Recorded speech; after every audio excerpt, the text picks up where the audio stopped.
अंतर्राष्ट्रीय वैश्य महासम्मेलन के अध्यक्ष आदरणीय अशोक अग्रवाल जी, मेरे सहयोगी सांसद राजेंद्र अग्रवाल जी, विशेष रूप से आदरणीय सांसद टीजी वेंकटेश जी,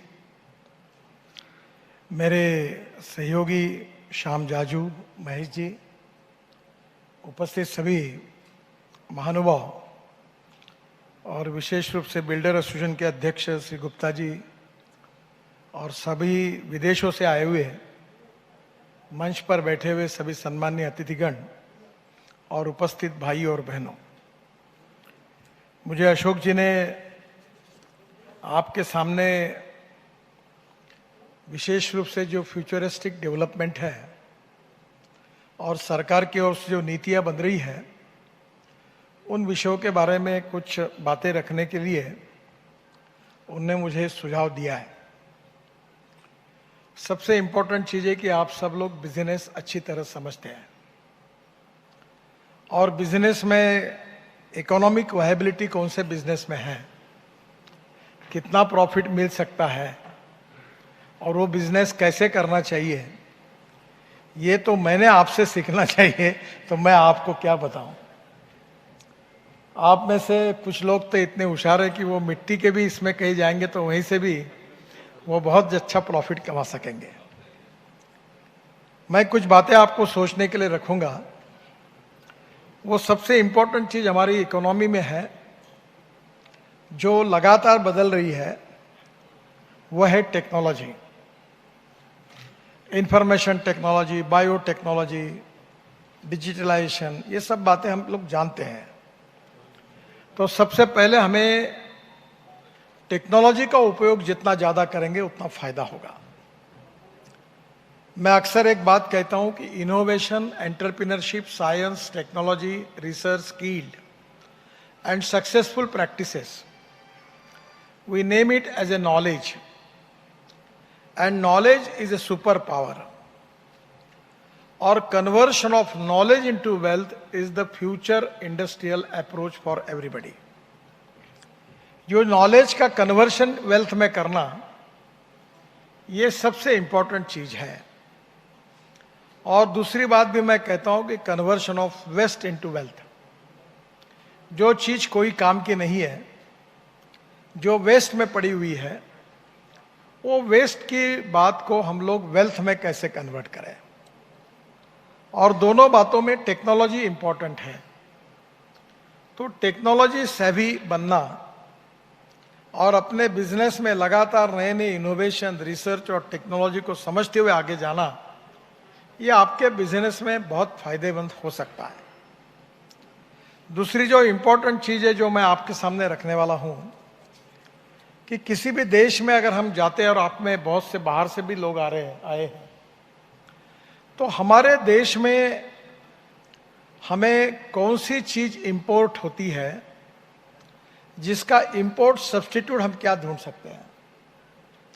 आपको पता है कि हमारे देश में कितने चीजें इंपोर्ट हो रही, मैं बाद में उसके कुछ एग्जांपल दूंगा। तो import, substitute, cost effective, pollution free और इंडिजिनियस, ये चार बातों के आधार पर अगर आपने सोचा तो मुझे लगता है कि आपको बहुत इकोनॉमिक वायबिलिटी मिलेगी और अच्छा बिजनेस भी मिलेगा। जैसे इंपोर्ट सब्स्टिट्यूट है, वैसे एक्सपोर्ट ओरिएंटेड क्या करना है हमको। हमारे देश में कौन सी चीज है जो हम एक्सपोर्ट कर सकते हैं। तो ये दो बातों के बारे में अगर हम सोचेंगे तो आपको ये जानकारियां मिल जाएगी। और हमारे जो महानुभाव जिन देशों से आए हैं उनको ये पता है कि वो जिस देश से आए वहाँ से हम इंपोर्ट क्या कर सकते हैं और हमारे देश में किस बात की अभी दिक्कत है, शॉर्टेज है, और हमारे देश से हम कौन सी चीज़ ऐसी है जो उनको भेज सकते हैं, जो हम एक्सपोर्ट कर सकते हैं।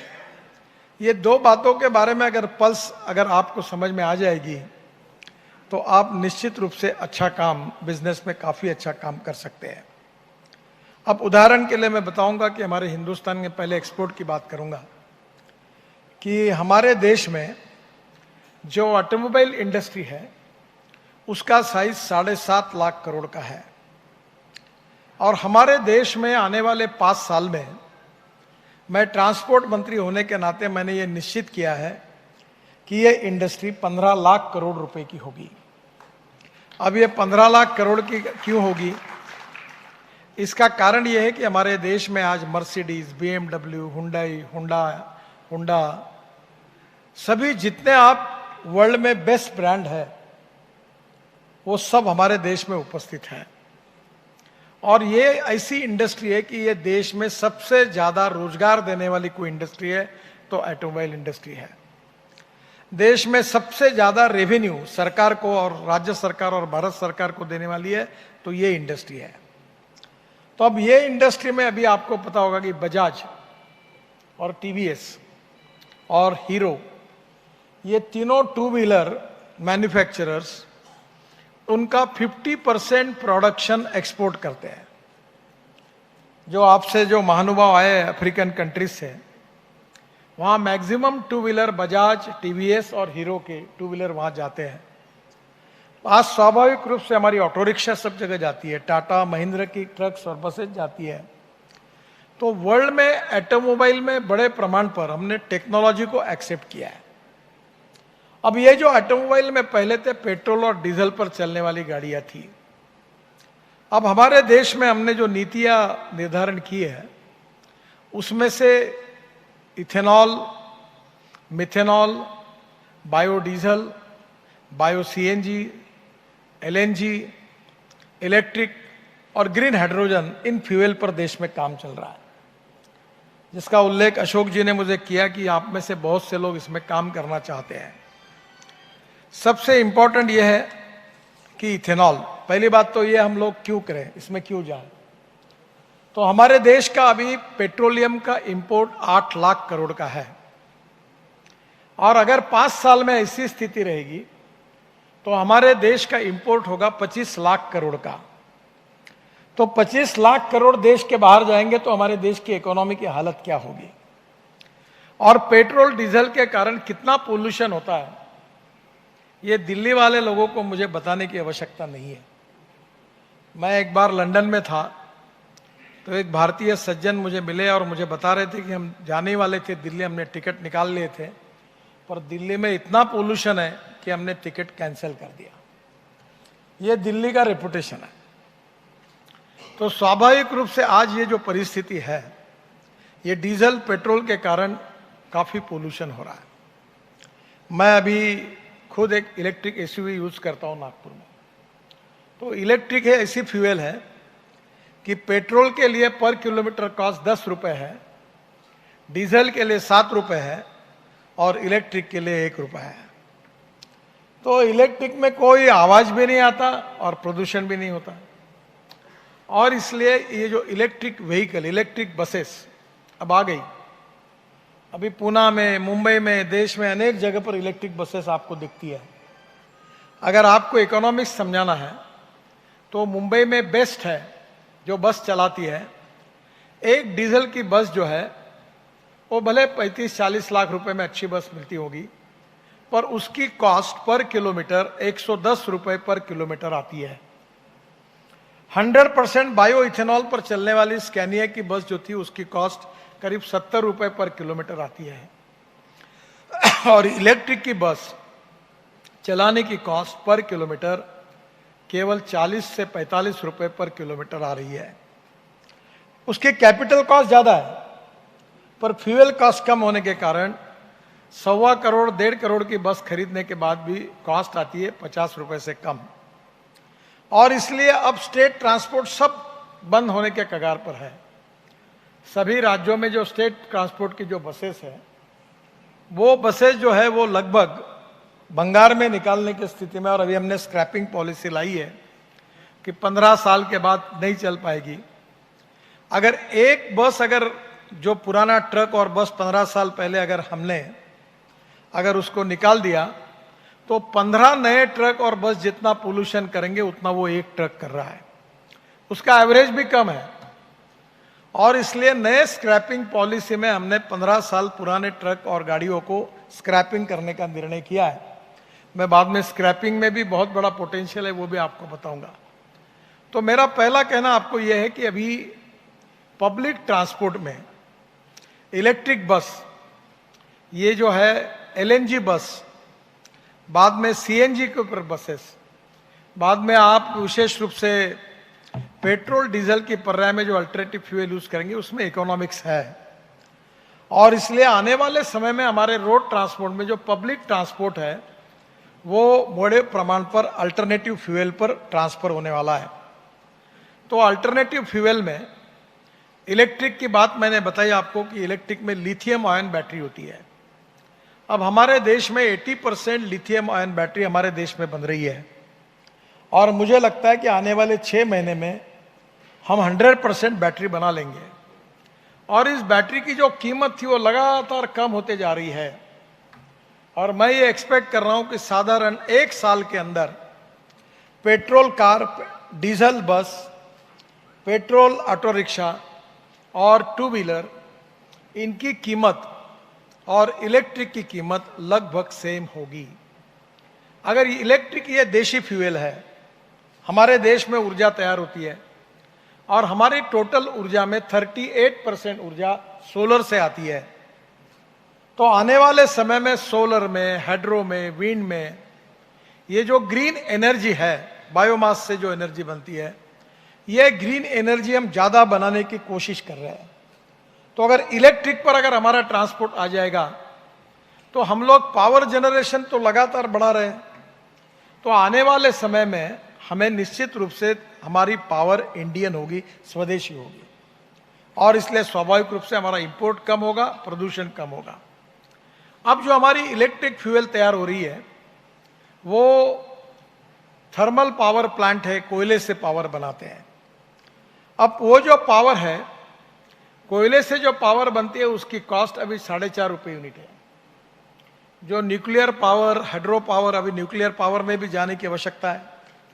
वो यूरेनियम से बनती थी, यूरेनियम की कमी थी, पर हमारे देश में थेरियम है और थेरियम बेस्ड न्यूक्लियर पावर का भी काम बड़े प्रमाण पर चल रहा है। तो स्वाभाविक रूप से आज विंड में हम लोग काफी आगे गए, विंड पावर भी बड़ी तैयार हो रही है। पर सबसे सक्सेस स्टोरी है सोलर की। सोलर की पावर जब शुरू हुई तो गुजरात में जब मोदी जी मुख्यमंत्री थे तो उन्होंने पावर जब खरीदी की थी 16 रुपए पर यूनिट और आज पावर का रेट आया है 1.90 रुपये पर यूनिट। रूफटॉप पर, फैक्ट्री के शेड पर, सब जगह पावर अभी बनाकर सोलर पावर सस्ती हुई है। और ये जो हमारे ग्रिड में टोटल 36% जो सोलर पावर है, हमारा प्रयास है कि जल्दी ही हम लोग 60% पावर सोलर करेंगे। तो ये अगर पावर हो जाएगी तो पावर अवेलेबल है, पावर के रेट कम हो जाएंगे। पर हमारे जो स्टेट गवर्नमेंट के डिस्कॉम है उनकी हालत बहुत खराब है। हर राज्य का डिस्कॉम 1 लाख करोड़, 90,000, 85,000, 1,25,000 करोड़ घाटे में चल रहा है। और इसलिए पावर में उनका प्रिंसिपल यह है, more generation more losses, no generation no losses. तो बोलते पावर तैयारी क्यों करना, क्योंकि ट्रांसमिशन, डिस्ट्रीब्यूशन और थेफ्ट, इसमें लॉस होता है।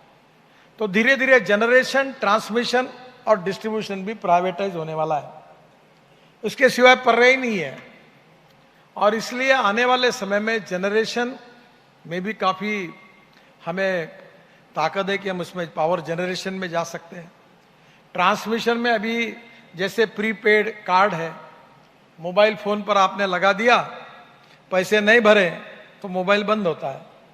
अब गैस लाइन भी, पाइप से गैस आएगा और इलेक्ट्रिक भी आएगी। आप कार्ड में पैसे भरो, जितना लगाओ उतना, जहां पैसे खत्म वहां बिजली गुल। तो अब सबको पैसे भरने पड़ेंगे। तो नेचुरली अब टेक्नोलॉजी के कारण अब आने वाले समय में निश्चित रूप से पावर काफी बड़े प्रमाण पर हमें लगेगी। इस साल शायद संभावना यह है कि अभी इकोनॉमी और बढ़ रही है, ग्रोथ रेट बढ़ रहा है और कोविड के बाद का समय अच्छा है। तो शायद अभी आने वाले दिसंबर, जनवरी, फरवरी, मार्च, अप्रैल में हमें पावर की दिक्कत पड़ सकती है। और इसलिए पावर की एक साइकिल है। अभी तक पावर सरप्लस थी, अब पावर शॉर्टेज हो रही है। तो 5-6 साल पावर के लिए अच्छे हैं। तो आज मैं आपको बताना चाहता हूं कि हमारा ट्रांसपोर्ट पावर पे आएगा तो ये जो मर्सिडीज, बीएमडब्ल्यू, अभी मर्सिडीज ने भी इलेक्ट्रिक एसयूवी बनाई, अब धीरे धीरे सब टाटा की भी आई, महिंद्रा की भी आई, सबकी आई है। और आने वाले समय में इलेक्ट्रिक हमारे लिए अवेलेबल फ्यूल है। और इसमें जो लिथियम आयन बैटरी है उसमें भी संशोधन चल रहा है। ये जो बैटरी केमिस्ट्री है उसमें lithium ion, steel ion, aluminium ion और जिंक आयन पे भी काम हो रहा है।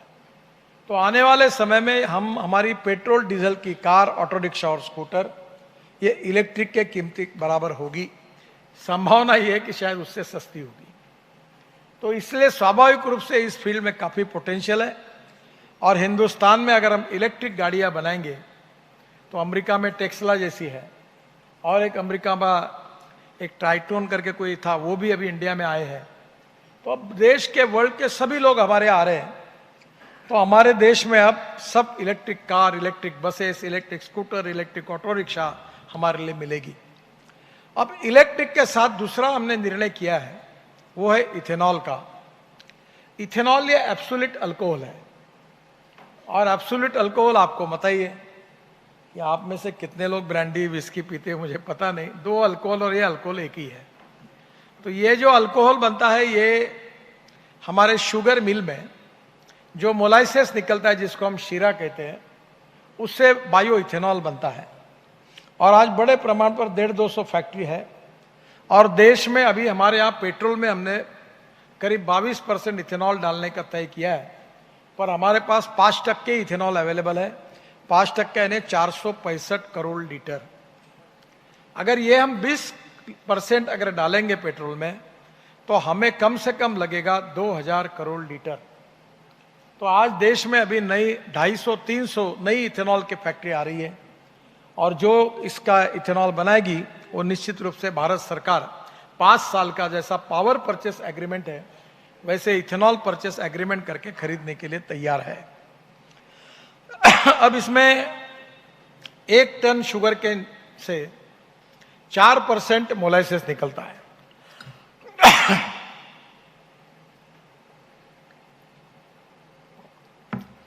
पर हमारी अड़चन यह है कि हमारे पास sugar surplus, rice surplus, wheat surplus, corn surplus. Corn का भाव एमएसपी ये हमारी करीब मार्केट एमएसपी जो प्राइस है उससे भी कम प्राइस आज कॉर्न की हुई है। इसलिए कॉर्न से इथेनॉल बना सकते हैं। हमारे पास 350 लाख टन राइस पड़ा हुआ है। ये साउथ अफ्रीका में हम 14 और 15 रुपए में लो क्वालिटी का राइस खरीदी करके बिहार और बंगाल से बड़े प्रमाण पर एक्सपोर्ट हो रहा है। तो ये राइस हमारे पास सड़ा हुआ पड़ा हुआ है बहुत, हम उससे इथेनॉल बना सकते हैं। हम कोई भी फूड ग्रेन से अब इथेनॉल बना सकते हैं। इसके साथ साथ जो हमने निर्णय किया है कि शुगर सरप्लस है, इसके बजाय जो मोलाइसेस बनता है उसमें और 3% शुगर ऐड करके बीएवी मोलाइसेस बनता है। उसमें 7% शुगर आती है, जो 4% आती थी इसमें 7% आती है। तो बीएवी मोलाइसेस से भी इथेनॉल बनता है। तो आज इथेनॉल के लिए हमारे पास ये रॉ मटेरियल इंडिजिनियस है। और ethanol import substitute, cost effective, pollution free, green fuel है। इथेनॉल की जो कैलोरिक वैल्यू है वो पेट्रोल की तुलना में थोड़ी कम है। पर अभी एक रशिया से एक टेक्नोलॉजी लाई, जिसको मैंने हमारे पेट्रोलियम सेक्रेटरी के पास भी उसका प्रेजेंटेशन करवाया, कि हम इथेनॉल की कैलोरिक वैल्यू पेट्रोल के बराबर कर सकती है। पर मोटे तौर पर आप समझ लीजिए कि अगर हमने अभी हम लोगों ने एक निर्णय किया है, और निर्णय यह किया है कि हम पेट्रोल के इंजन, फ्लेक्स इंजन ही बनाने पड़ेंगे सबको। अभी निर्णय मैं अभी जल्दी ही मैंडेटरी करने वाला हूं। मैंने ऑल इंडस्ट्री को कहा है। अब ये फ्लेक्स इंजन को मैंडेटरी कर रहा हूं, इसका मतलब क्या है? इसका मतलब ये है कि जो मर्सिडीज, बीएमडब्ल्यू, टोयोटो, होंडा, ये जितनी पेट्रोल पर चलने वाली गाड़ियां और बाइक है, स्कूटर है, ऑटो रिक्शा है, इनको फ्लेक्स इंजन होगा। ब्राजील जैसा, कनाडा जैसा, अमेरिका जैसा। ये फ्लेक्स इंजन से कॉस्ट नहीं बढ़ती। एक बॉश कंपनी का एक फिल्टर लगता है और जो मेटल के वॉशर है वो रबर के कन्वर्ट करने, इतना छोटा सा टेक्नोलॉजी है। और यूरो 6, अभी हमने यूरो 6 के इमिशन नॉर्म्स को हमारे विभाग ने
दिलाने के लिए मैं भी तुरंत पीछे लगा हूं। और ये जो एलएनजी का ट्रक है, टाटा भी बना रहा है, तो यार उसमें उन्होंने इतने कैपेसिटी की टैंक बनाई है कि एक बार ट्रक और बस एक बार अगर एलएनजी भर दिया तो 1400 किलोमीटर वो चल सकेगी, तो बीच में भरने की आवश्यकता ही नहीं है।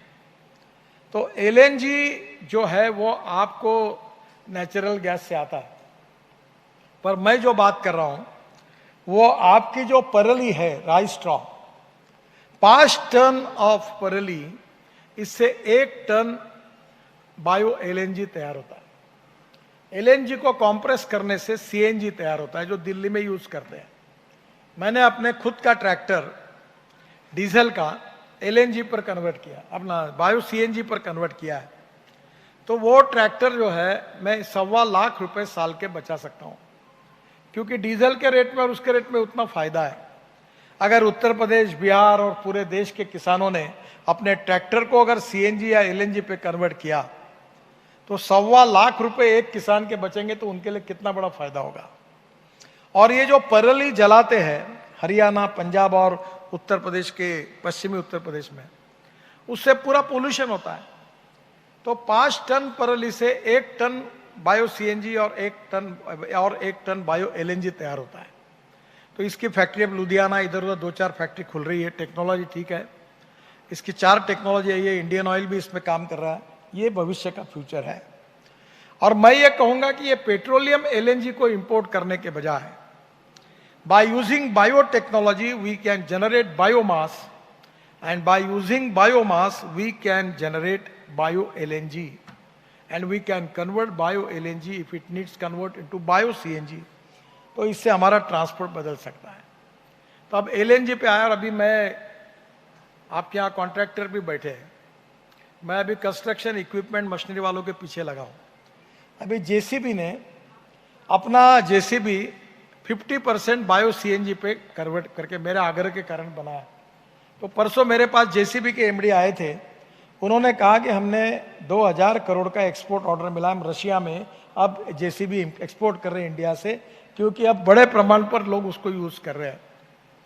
अभी आप कॉन्ट्रैक्टर है, मैं तो कॉन्ट्रैक्टर का काम, मुझे इकोनॉमिक्स उतना मालूम नहीं, पर 1000 करोड़ का काम अगर मिलता है तो उसमें 350-400 करोड़ स्टील और सीमेंट में जाते हैं और 80 से 100 करोड़ रुपए डीजल में जाते हैं। तो ये जो डीजल है, अगर ये इक्विपमेंट है जितनी जेसीबी से लेकर दुनिया भर की, इनके पीछे मैं डंडा लेके बैठा हूं। You have to convert on to alternative fuel. अगर आप इसको पेट्रोल इंजन बनाओ, उसको फ्लेक्स इंजन बनाकर उसको इथेनॉल पे चलाओ, बायोडीजल पे चलाओ, या उसको ऊपर बायो एलएनजी पे, बायो सीएनजी पे चलाओ, पर ये डीजल नहीं होना। डीजल हजार्डस फ्यूल है। और अब जेसीबी ने किया, बाकी भी कंपनियां काम कर रही है। अभी एक कंपनी ने इलेक्ट्रिक ट्रक तैयार कर लिया है। तो आने वाले समय में आपको ये पूरी टेक्नोलॉजी के साथ ट्रांसपोर्ट इंडस्ट्री में ये सब मिलेगा। तो इसलिए स्वाभाविक रूप से एलएनजी के कारण 1000 करोड़ का अगर आपको कॉन्ट्रैक्ट मिला, तो मेरा आपसे सुझाव है कि आप 100 करोड़ का अगर डीजल यूज कर रहे हैं तो आप 60 करोड़ में, यानी 40 से 50 करोड़ आपका एक कॉन्ट्रैक्ट में सेविंग होगा, अगर फ्यूल बदल जाएगी तो। उल्टा पोल्यूशन भी नहीं होगा। आप टेक्नोलॉजी को करिए। अभी मैं सब्जेक्ट पे वो नहीं हूं, पर आपको कॉन्ट्रैक्टर को एक सुझाव दूंगा। ये जो बिल्डिंग बनी है, तो इधर एक पिलर है, इधर एक पिलर है। तो हम जब ब्रिज बनाते हैं तो 2 ब्रिज के बीच में जो डिस्टेंस होता है वो 30 मीटर होता है। अभी मलेशिया में एक टेक्नोलॉजी आई है, सिंगापुर में, मलेशिया ने अप्रूव की है, ये कॉन्ट्रैक्टर इनको मालूम होगा। उन्होंने उसकी फैक्ट्री का, मैं अभी 30 तारीख को पुणे में वो सत्यजीत निम्बालकर की फैक्ट्री का इनॉग्रेशन भी कर रहा हूं, जो मलेशियन टेक्नोलॉजी की है। उन्होंने क्या किया है कि 30 मीटर के बजाय ये 120 मीटर किया। Distance between 2 pier is 120 metre. यानी नीचे के बीच के 3 पियर हटा दिए, तो कॉस्ट 40%, 30% कम हो गई। और ये अगर कम हो जाएगी तो उनने क्या किया, जो ऊपर का जो बीम है वो कास्टिंग उसका किया है, वो स्टील फाइबर में है। और ये स्टील फाइबर कहां से आ रहा है? ये स्टील फाइबर आ रहा है कि जो पुराने टायर है इसको भारत में इंपोर्ट करने के लिए बंदी थी। मैंने इन्वायरमेंट मिनिस्टर को कहा ये देव बंदी इसको उठाओ, और देश भर के पुराने टायर जो खराब हुए हैं उससे रबर की पाउडर निकालकर रबराइज बिटुमिन ये रोड में जाएगा, जिससे रोड अच्छे बनेंगे। और दूसरी और ये जो वायर निकलेगी टायर की, इसको काट काट के उसकी मशीन है बड़ौदा में, तो उससे जो स्टील फाइबर निकलेगा वो प्रीकास्ट के बीम में जाएगा, और वो बीम की स्ट्रेंथ इतनी ज्यादा है कि ये मेट्रो के पियर 30-30 मीटर पे है, ये 120 मीटर हो जाएंगे। हमारे फ्लाईओवर, आरओबी सबके डिस्टेंस बढ़ जाएंगे, तो कंस्ट्रक्शन कॉस्ट 30 से 40% कम होगी। और ये स्टील काय के लिए खरीदना, इतना महंगा कर रहे स्टील और सीमेंट। मैं तो पीछे पड़ा हूं कि इसका यूज ही कम करो। जब तक इनका डिमांड कम नहीं होती तब तक इनके रेट्स जमीन पर नहीं आते। तो ये वेस्ट है। तो आप इवन बिल्डिंग कंस्ट्रक्शन में भी आप पूना में जाकर वो फैक्ट्री देखो, उसके जो नॉर्म्स है, स्टैंडर्ड्स है, वो मलेशिया और सिंगापुर में बने हैं। मैंने यहाँ से एक एक्सपर्ट की टीम भेजी थी, L&T में वेंकट रमन करके एक्सपर्ट है, उनके साथ काफ़ी अधिकारियों को भेजा, वो कन्विंस हुए, मुझे रिपोर्ट आया। अब मेरा आपसे सुझाव है कि आप बिल्डिंग में भी ये जो जगह जगह पे जो पियर खड़े करते हो, उसके बजाय 120 मीटर तक आप जा सकते हैं। आपका कॉस्ट ऑफ कंस्ट्रक्शन कम होगी, रोड में, ब्रिजेस में कम होगी। तो मैं आपको यही कह रहा था कि ये जो टेक्नोलॉजी है कि उसी से स्टील का उपयोग भी कम होगा।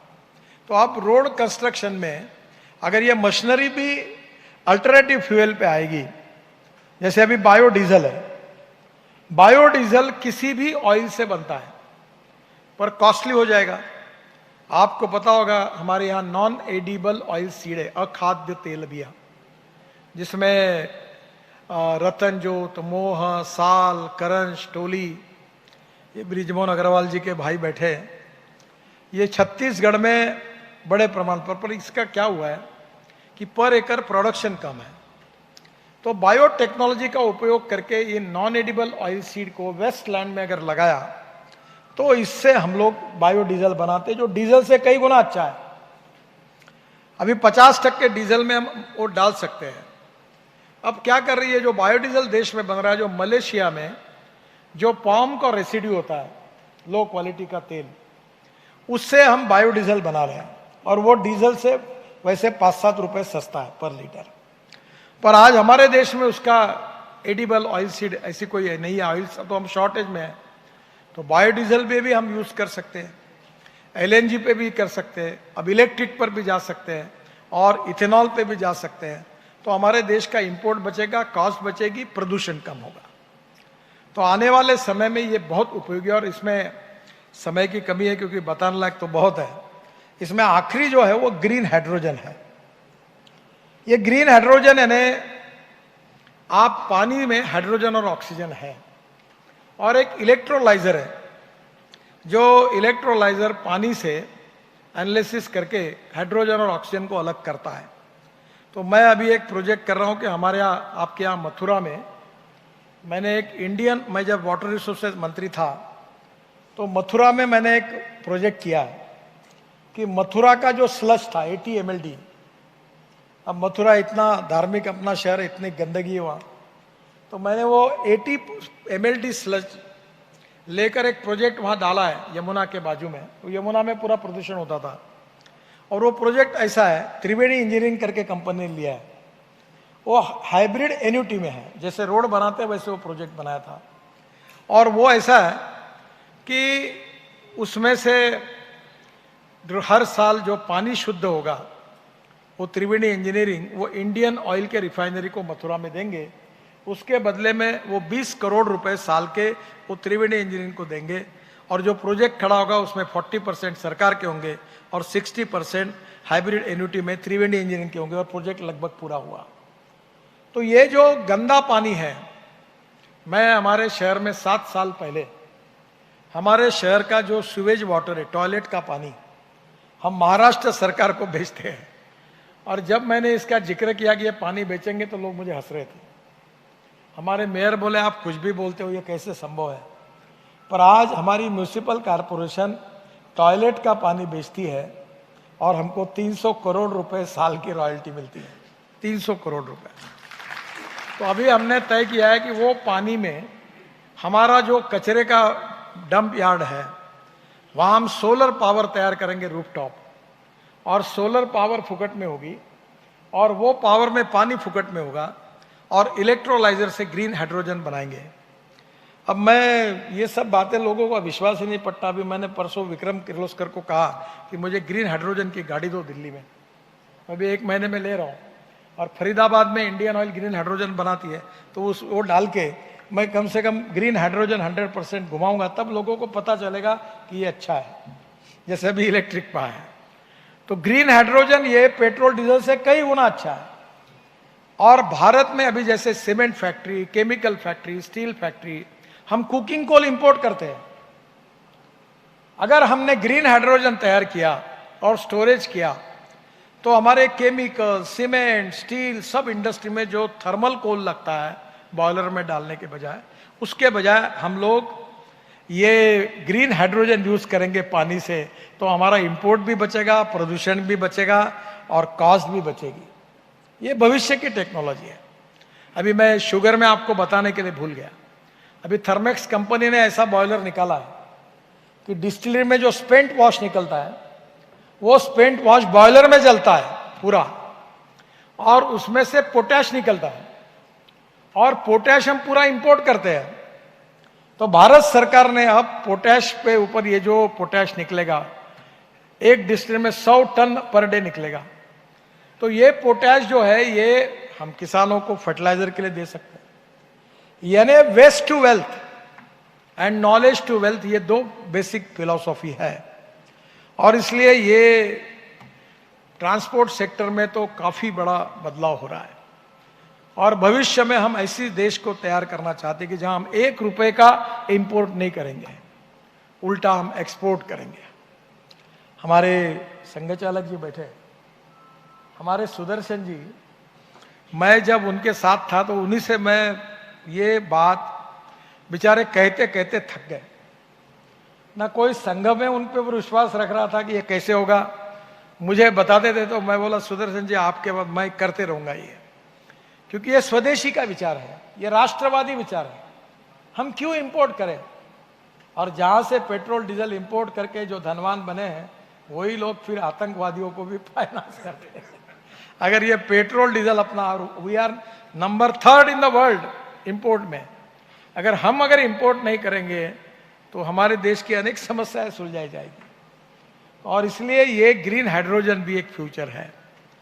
तो ग्रीन हाइड्रोजन पानी से बनता है, वैसे वेस्ट से बनता है। ये म्यूनिसिपल वेस्ट को सेग्रीगेट करके उसमें से मेटल अलग निकालकर, ग्लास, कॉपर, एल्यूमिनियम अलग करके, फिर उसमें जो ऑर्गेनिक वेस्ट है उससे हम ग्रीन हाइड्रोजन बना सकते हैं। ऑर्गेनिक वेस्ट से मीथेन निकाल सकते हैं बायोडाइजेस्टर में, और उससे CO2 अलग करके बायो CNG निकाल सकते हैं, और CO2 को इथेनॉल और मिथेनॉल में भी कन्वर्ट कर सकते हैं।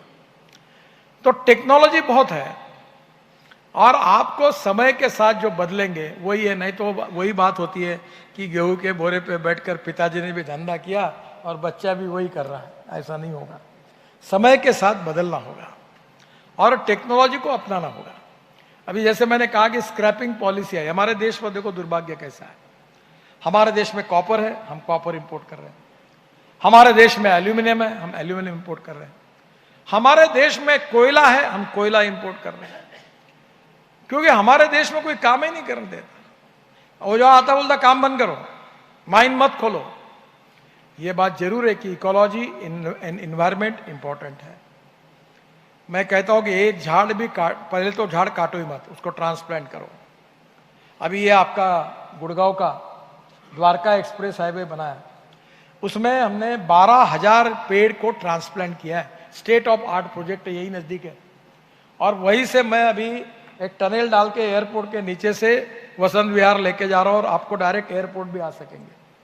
तो पूरा यहाँ का ट्रैफिक जाम चला जाएगा। वो पूरे 12,000 ट्री हमने उसमें ट्रांसप्लांट किए हैं, सक्सेसफुली किए हैं। तो पेड़ के बजाय एक पेड़ अगर ट्रांसप्लांट करेंगे तो 5 नए पेड़ लगाएंगे 3 मीटर 4 मीटर के। तो आखिर ये देश में विकास भी होना चाहिए, इकोलॉजी एंड इन्वायरमेंट भी बचनी चाहिए। आपको कभी मौका मिलेगा तो मैं दिल्ली मुंबई हाईवे बना रहा हूँ, आप कभी वो रोड अभी काफी पूरा हुआ है, 12 घंटे में दिल्ली से मुंबई, और 2 घंटे में दिल्ली से जयपुर, और 2 घंटे में दिल्ली से देहरादून, 2 घंटे में दिल्ली से चंडीगढ़, 2 घंटे में हरिद्वार, और दिल्ली से अमृतसर 4 घंटे में, श्रीनगर 6.5 घंटे में, और ये बिल्कुल 2 साल के अंदर सब हो जाएगा। किसका? एयरलाइंस बंद हो जाएगी। आपको एक बात बताता हूं कि मैंने मुंबई और पुणे के बीच में एक्सप्रेस हाईवे बनाया ये 2000 में। तब दिल्ली से मुंबई, अपना मुंबई से पुणे 8 फ्लाइट चलती थी, अब एक भी नहीं चलती। मैंने ये अपने स्पाइस जेट वाले जो है अजय कुमार, उसको पहले ही बताया कि 2 साल के अंदर तेरी दिल्ली से चंडीगढ़, दिल्ली से देहरादून, अमृतसर सब फ्लाइट में बंद करने वाला हूं। तुम लॉन्ग में, उसमें भी होशियारी है। उन्होंने क्या किया कि हमारे देश में जितना इंपोर्ट होता है एविएशन से माल, उसमें हमारा शेयर 2% था। तो वो मेरे अच्छे मित्र है, मैंने कहा तुम देखो एक बात याद रखो कि जो देश में आदमी को ढोने का काम ट्रांसपोर्ट में करता है वो कभी फायदा पैसे में नहीं जाता, जो चाहे बस ट्रांसपोर्ट वाला हो, चाहे रेलवे वाला हो, चाहे कहीं भी हो, तो जो माल को ढोता है वही फायदे में है। तो कोविड के कार्यकाल में स्पाइस जेट ने अपने विमानों को गुड्स ट्रांसपोर्ट में कन्वर्ट किया, तो हिंदुस्तान का शेयर 2% से 22% हुआ, और उसमें 19% शेयर स्पाइस जेट ने लिया, 19%। तो मेरा कहना यही है कि भाई अलग अलग बिजनेस में अभी मैं कोशिश कर रहा हूं कि ब्राजील में हवाई जहाज में 50% इथेनॉल डालते हैं एविएशन फ्यूल में। अब मैं पीछे पड़ा हूं, हमारे यहाँ मीटिंग करो, हमारे यहाँ 2 साल पहले 26 जनवरी के दिन पूरे हवाई जहाज, हेलीकॉप्टर और फाइटर जेट 100% इथेनॉल पर चले, बायोफ्यूल पे। और उस समय स्पाइस जेट का एक विमान देहरादून से हमने दिल्ली लाया। अब इसके बाद अगर हवाई जहाज में 50% उत्तर प्रदेश, बिहार, महाराष्ट्र, कर्नाटक, तमिलनाडु के गन्ना उत्पादक किसानों ने तैयार किया हुआ इथेनॉल अगर उसमें 50% जाएगा तो इंपोर्ट भी बचेगा और किसानों की भी उन्नति होगी। और ये कोई कठिन नहीं है, ये होगा। तो मैं आपको यही कहना चाहता हूं कि इस प्रकार से ट्रांसपोर्ट सेक्टर में जो आखिरी बात मैं आपको कहूंगा वो है पब्लिक ट्रांसपोर्ट ऑन इलेक्ट्रिसिटी। अभी आपको ट्रॉली बस रहती थी, विदेशों में है, तो मैं एक कंपनी के साथ काम कर रहा हूं, अभी फाइनल नहीं हुआ है, वो विचारों में है कि दिल्ली मुंबई को, दिल्ली जयपुर तक हम लोग एक लेन को पूरी केबल लगा दें। और जैसे रेलवे का इंजन चलता है, अभी रेलवे को भी ग्रीन हाइड्रोजन पर इंजन चलते हैं, लंदन में है, यूके में ट्रेन चल रही है ग्रीन हाइड्रोजन पर। तो हमारी ट्रेन जो है वो ग्रीन हाइड्रोजन पर चलने का दिन अब दूर नहीं है।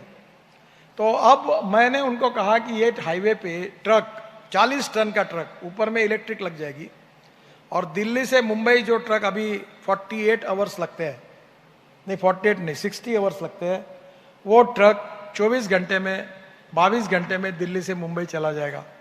अब लोग बोलते तुम टोल क्यों लेते हो? अशोक जी मुझे पूछ रहे थे, भाई आप अगर दिल्ली का मुंबई का ट्रक 60 घंटे के बजाय अगर 20 घंटे में पहुंच जाएगा, 22 घंटे में पहुंचेगा, तो डीजल कम नहीं लगेगा, समय की बचत नहीं होगी। महीने में 4 ट्रिप 5 ट्रिप मार रहे तो 8 ट्रिप मारेंगे तो ज्यादा भाड़ा नहीं मिलेगा। तो फिर हमने टोल लिया तो क्या बिगड़ा? हम भी कर्जा निकाल के रोड बना रहे हैं। आप बोलोगे हम टोल नहीं देंगे तो हम रोड नहीं बनाएंगे, हमारे पास पैसे नहीं है, तो फिर आप रोड कैसे बनाएंगे? अब आपको यहाँ इस होटल में आपने कॉन्फ्रेंस ली तो किराया दिया होगा ना, ये 5 स्टार होटल है ना, यहाँ का चाय 300 रुपये कप मिलता है। अगर अशोक जी चाहते तो रामलीला मैदान पर बिठा देते सबको, तो फुकट में हो जाता है। If you want good services you have to pay for it. और ये कोई भुर्दंड नहीं है। अगर दिल्ली से देहरादून 2 घंटे में जाओगे, अभी कितने पहले 8 घंटे लग रहे थे ना, 10 घंटे लग रहे थे, तो 8 घंटे का पेट्रोल डीजल गेयर बदल बदल के ब्रेक मार मार के जा रहे हो, समय भी बचेगा, पेट्रोल भी बचेगा, उसका थोड़ा बहुत हमको दो। तो ये कोई भुर्दंड नहीं है, ये चार्ज नहीं है, और इसलिए अभी हम वो इलेक्ट्रिक पर कन्वर्ट करने की कोशिश कर रहे हैं। बाद में रोप वे, केबल कार, फेनिकुलर रेलवे, इसका भी काम मेरे पास है और अभी हम उस पर भी काम कर रहे हैं। करीब हिल एरिया जो है वहाँ हम लोग ऐसे ऐसे डीजल से रोड से फूकते हुए जाते हैं, इसके बजाय डायरेक्ट 5-7 मिनट में ऊपर चले जाएंगे। तो बड़े प्रमाण पर अभी हिमाचल प्रदेश में 15 रोप वे बना रहे। तो ये मुझे आपको यही कहना है कि इसमें भी काफ़ी पोटेंशियल है, और आने वाले समय में हमने गंगा में, हमने जलमार्ग बनाया, और मेरा सपना था कि सोनीपत और पानीपत में भी यमुना को शुद्ध करने के लिए मैंने प्रोजेक्ट डाले, वो भी पूरे हुए। दिल्ली को 6000 करोड़ रुपए दिए यमुना की गंदगी पानी दूर, वो भी प्रोजेक्ट लगभग पूरे होते आए। और मैंने उस समय वाराणसी से हल्दिया जलमार्ग बनाया, 3 मीटर का ड्राफ्ट मेंटेन करके। हल्दिया से बंगाल की खाड़ी है, और बाद में ब्रह्मपुत्रा में पूरा ड्रेजिंग कर दिया, और बांग्लादेश में जाकर वहां के प्रधानमंत्री जी के रिक्वेस्ट पर 250 किलोमीटर जाकर मुंगली पोर्ट तक भी रोड बना दिया, वाटरवेज, वहां भी ड्रेजिंग कर दिया। अब मेरी कल्पना आई थी कि केशव मौर्य जी मेरे पास आए, पीछे पड़े कि वाराणसी को प्रयागराज से जोड़ो, तो वो भी मैंने 1.5 मीटर 2 मीटर का ड्रेजिंग कर दिया है। अब इलाहाबाद से यमुना जो होती है, गंगा और यमुना का संगम है, वहां से ड्रेजिंग करके अगर हम दिल्ली आएंगे और दिल्ली से होकर पानीपत सोनीपत से शुरू करके अगर यमुना में ड्रेजिंग करेंगे, तो मेरी कल्पना ये थी कि south east Asia, Indonesia, Malaysia, China, north east, यहां का माल पानी से जाए। अब लगभग 70% काम मैंने कर दिया, यमुना केवल बाकी रही। वो भी वर्ल्ड बैंक में मैंने सबमिट किया था रिपोर्ट, अब वो डिपार्टमेंट मेरे पास नहीं है। पर आप समझिए कि मैं जो बात कह रहा हूं वो कितने आपके फायदे की है। अगर आप रोड से जाते हैं तो 10 रुपए खर्चा, रेलवे से जाते हैं तो 6 रुपए खर्चा, और पानी से जाते हैं तो 1 रुपए खर्चा। और वो बार्ज को अगर मैंने एलएनजी पे कन्वर्ट कर दिया, या कोयले से जो मिथेनॉल बनता है, जो डीजल का वो 16 रुपए लीटर है, तो वो अगर उस पर अगर हमारा इंजन आ गया, ऑलरेडी इंजन है उसके, तो हमारा खर्चा 50 पैसे होगा।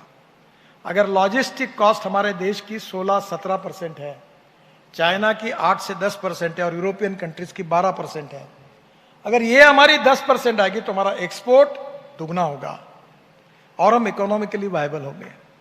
तो ये जलमार्ग प्रयागराज तक तो हुआ है, इलाहाबाद तक, और स्वाभाविक रूप से अभी गंगा में भी जहाज चलने लगे हैं। तो मेरी कल्पना थी कि हमारे यहाँ एमपीबीएस सी प्लेन हमने लाया था उस समय, भी ये जो सरदार सरोवर के लिए बीच में वो शुरू हुआ था, तो ऑलरेडी वो बहुत पोटेंशियल का है। तो वो कल्पना ये थी कि ये दिल्ली में यमुना में हवाई जहाज उड़ेगा और 15 मिनट के अंदर आगरा के पीछे, ताजमहल के पीछे उतर जाएगा, 1 घंटे में ताजमहल देखेंगे, फिर वही एमपीबीएस सी प्लेन में उड़ जाएंगे और हम लोग फिर मथुरा अपना दिल्ली आकर उतर जाएंगे, और यहाँ से एयरपोर्ट 2 घंटे में ताजमहल देखना हो जाएगा। तो कितने टूरिस्ट जाएंगे? अभी एमपीबीएस सी प्लेन भी कोई बड़े 18 करोड़ का प्लेन है, आप लो उसको, 18 करोड़ में 18 सीटर है, मालदीव में है, आप में से बहुत लोग मालदीव गए होंगे। और एमपीबीएस सी प्लेन है, एयर स्ट्रिप पे भी उतरता है और पानी पे भी उतरता है। तो मुझे लगता है ये आने वाले समय में सब सेक्टर में टेक्नोलॉजी रिवोल्यूशन हो रहा है, और टेक्नोलॉजी से लॉजिस्टिक कॉस्ट कम होगी, और लॉजिस्टिक कॉस्ट कम करने के बाद एक्सपोर्ट बढ़ेगा, और एक्सपोर्ट बढ़ने के कारण मैन्युफैक्चरिंग सेक्टर बढ़ेगा, मैन्युफैक्चरिंग सेक्टर बढ़ेगा तो रोजगार निर्माण होंगे, रोजगार निर्माण होंगे तो ग्रोथ रेट बढ़ेगा, पर कैपिटा इनकम बढ़ेगा, और दोनों बढ़ेंगे तो भारत आत्मनिर्भर बनेगा। तो मुझे लगता है कि ऐसी बहुत सी बातें हैं कि जो फ्यूचरिस्टिक टेक्नोलॉजीज है, जो अलग अलग सेक्टर में है, उसका सेक्टर वाइज आप लोग जरूर अध्ययन करिए। हमारे डेवलपमेंट का यही रोड मैप है कि हमको विश्व की नंबर 1 की सुपर इकोनॉमिक पावर, महाशक्ति बननी है, आर्थिक पावर, और देश को भय, भूख, आतंक और भ्रष्टाचार से मुक्त करना है, और गांव, गरीब, मजदूर, किसान का कल्याण करना है। आप जो बिजनेस करते हो, कभी कभी लोग जो पैसा कमाते हैं उनके प्रति समाज में घृणा फैलाने वाले भी कुछ लोग होते हैं। मैं कहता हूं ये वेल्थ क्रिएटर नहीं है, ये एम्प्लॉयमेंट क्रिएटर है। आप कितने लोगों को रोजगार देते हो, ये प्रश्न महत्वपूर्ण है। और इसलिए एम्प्लॉयमेंट क्रिएटर, वेल्थ क्रिएटर, ये सब करना है तो एंटरप्रेन्योरशिप चाहिए। We have college of management, college of human resources, all type of institute we have, but we don't have institute of entrepreneurship. और आप लोगों को एंटरप्रेन्योरशिप जन्म से ही मिलती है बिकॉज ऑफ द क्लाइमेट जो होता है घर का, उसके कारण घर में बिजनेस का माहौल होता है, तो छोटा बच्चा भी तुरंत समझ लेता है किसमें प्रॉफिट है किसमें नहीं है, और भविष्य में अच्छा बिजनेस करता है। तो ये जो बिजनेस करने वाले लोग बढ़ेंगे तो दुनिया में हम लोग नंबर 1 पर पहुंचेंगे। तो एंटरप्रेन्योरशिप को बढ़ाओ, कॉस्टिंग को कम करो, टेक्नोलॉजी को स्वीकार करो, नॉलेज का कन्वर्शन वेल्थ में करो, वेस्ट का कन्वर्शन वेल्थ में करो, और रोजगार का निर्माण करो, और देश की ग्रोथ रेट में कंट्रीब्यूट करो, और निश्चित रूप से इंपोर्ट को कम करो और एक्सपोर्ट को बढ़ाओ। यही चीज से अगर हम आगे जाएंगे तो निश्चित रूप से हमारे देश को बहुत बहुत अच्छा भविष्य है, और आपके सबके सहयोग से वो बनेगा। इसी विश्वास के साथ आपको बहुत बहुत धन्यवाद देते हुए अपनी बात को समाप्त करता हूं। नमस्कार।